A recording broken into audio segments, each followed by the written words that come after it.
And welcome back. My next guest is Jaime Sosa, a Desert Storm U.S. Army veteran. Welcome, Jaime. Thank you. It's an honor to be here. So it's really, for this segment, obviously, we put a focus on veterans. This is our 41st show, so I'm really delighted that we've had that many veterans on our program over the last 4 years. And this is an opportunity for us to really put a focus on a local veteran. You happen to be a Clarkstown resident, a combat veteran for Desert Storm. So we're going to talk, a little bit about your service and your experience. Before we get to that, why don't we just kind of, for the benefit of our viewers, tell us a little bit about yourself, your background, where you were born and raised, your family. Sure. Again, thank you so much for having me. It's an honor. Born and raised from Puerto Rico. At early age of 17, decided to tell my mom and dad, listen, I'm going to join the military. So through the delay program in Puerto Rico, I joined the U.S. Army and stayed in the Army from when I graduated from high school immediately until 1997. Nevertheless, did not think that I was going to be deployed to Desert Storm. Became an air defense artillery in the military. So you were 10 years in the military? 10 years in the military. Well, immediately from 87 in 1990, I was deployed. So before we jump to Desert Storm, let's talk a little bit about your experience. Well, first of all, you're born in Puerto Rico. Your mom and dad. How many kids in the family? And the kids is one brother, one sister. I'm Okay. the only one who joined the military. Okay. Came. So and you came and eventually after the military you came over to the U.S. and you live now in New City, right? Yes. Through the military I travel. As we know, I've never been in New York, never would claim being a New Yorker. Got out of the military in Augusta, Georgia, and went to the VA hospital to work there. And from there, my wife at that time connected to an Anuet, so came in, and ever since it's been one of the best places. So. Great, and we like to think that we're the best place, so I'm happy to hear that as well. But let's talk about the beginning of your service. So you left from Puerto Rico, and you went into the military. So where'd you do basic training? Well, shockingly, as you know, in Puerto Rico the main language is Spanish. So they took me to the Defensive Language Institute first to learn the language. Wow. From there, I went to South Carolina for basic training for Fort Jackson. Went to Fort Bliss for my AIT. When the recruiter told me I was going to be man-pad air defense, I didn't know what it was. I just wanted to join in. Then I realized it is man-portable air defense, carrying a big old missile. So and not having no vehicle, just marching and walking, humping with the infantry unit. So that was the first awake. So you actually, your first week, that was a surprise, Yes. Be all you could be, see the world, and carry a missile on your back. Exactly. Okay. So I became what we call desert experts. We're stationed in Fort Bliss, Texas, Mojave Desert, NTC, and became, quite savvy. I think that's what we were one of the first deploy when Saddam crossed the Kuwait border. So you had a lot of training, Yes. essentially, and so. Tell me about the weapon that you. So it was actually like a shoulder-fired missile. Yes, shoulder-fired missile, heat-seeking missile, operating in the gunner and the team leader, and we deployed into strategic position to provide air defense to the main units that will be attacking or will be moving forward, and so we will link with the units and coordinate with the commanders and said, all right, this is where your position, so we're going to be positioned here, then here, to make sure to provide you air defense while you do the ground attack. And so those would be akin to like a Stinger missile? That is the Stinger missile. That is actually the Stinger missile. The Stinger missle. Wow, that's amazing. So yes. I've never met anybody. So you actually fire in Stinger missiles. So what was that movie? There was the Charlie Wilson's War. Yes. So it would be similar to that device, probably a little bit bigger. And Than that. yeah, the Stinger missile became famous during the Russia in Afghanistan battle, in which the Mujahideen were able to be trained and utilize the Stinger missile with the aircraft, the Hinds and the Russian aircraft. And so it became, and so I'm part of the 11th Brigade Air Defense, the famous Patriot. When we deploy, we provide a short-range air defense to the Patriot units also. So right, so helicopters or low flying like Warthogs or yeah, exactly the hot that you would be the first arm of defense there to Yes. protect everybody. So all right, let's get up now to Desert Storm. So you're deployed in Desert Storm. Talk a little bit about that service. How did that, where were you deployed? You saw combat. I know it was fairly quick. yes, fairly quick. It was, in my opinion, one of the best commanded led war. We are a quick reaction unit in Fort Bliss. We have to be deployed anywhere in the world within 72 hours. So all the soldiers always, all the time at a short leash. You cannot go far unless you have a permission or anything. So one day, we do training a lot, but one day they called us, Mustard, you got to come in. And I'll never forget, I tell my wife, this is just another training. But months later, I was deployed, and I never forget. I telling my soldiers, saying, "Listen, because we landed in Torrejon, Spain. We refilled in the air, but we do all this all the time. But when we landed and they start speaking Spanish, I think this is serious." This is not Mexico. This is so that's when they took us in and they started briefing us what's going on, and we went straight to the desert. We went straight to 118 degrees temperature in mid-late August.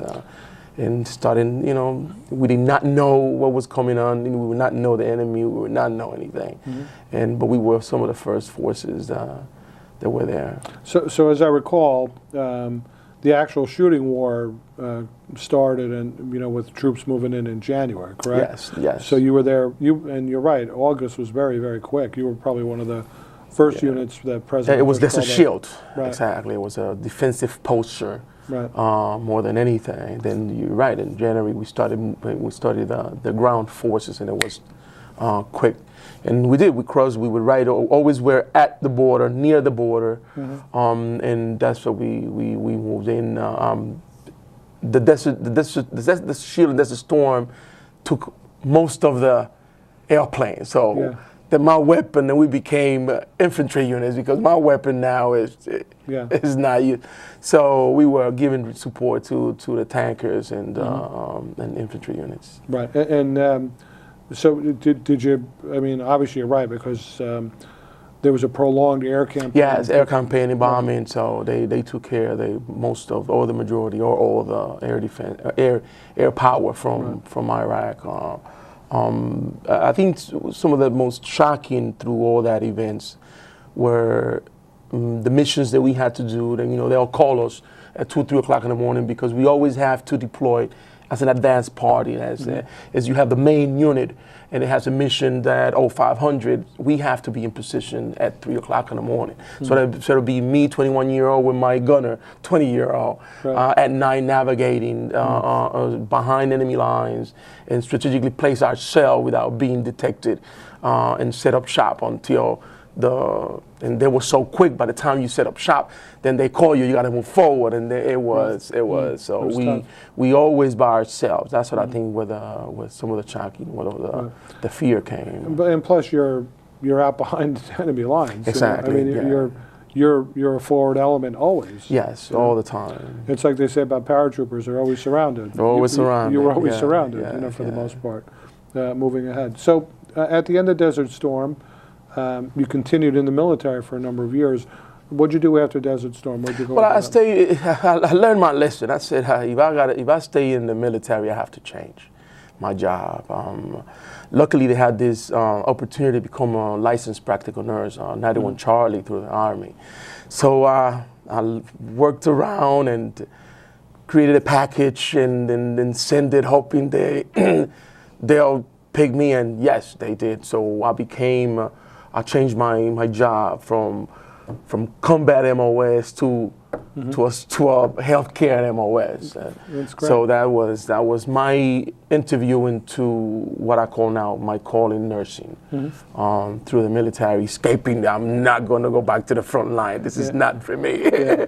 So and they gave me an opportunity to become a nurse, and so you moved on. You became a nurse, and now since you left the military, now you work at the Bronx VA? At the Bronx VA, yes. Okay. Another blessing.